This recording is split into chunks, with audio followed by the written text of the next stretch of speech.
అలాంటిగా ఒక కూరలో రాజకున్నాడు 7 చేపలు చేస్తాం. ఒక చేప ఎండలేదు. చేప ఎందుకు లేదు.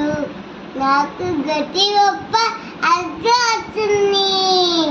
గట్టి పప్ప అన్ని ఎన్నిక చేస్తావు. ఆవు మొయ్యలేదు.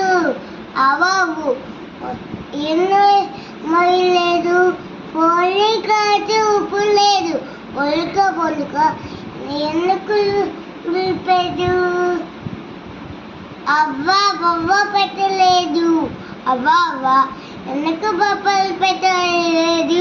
పాప విలువ వేసింది. పాప ఎందుకు వేసావు. చీమ కట్టింది. చీమ ఎందుకు కట్టా. మా బగ్గన కట్టలు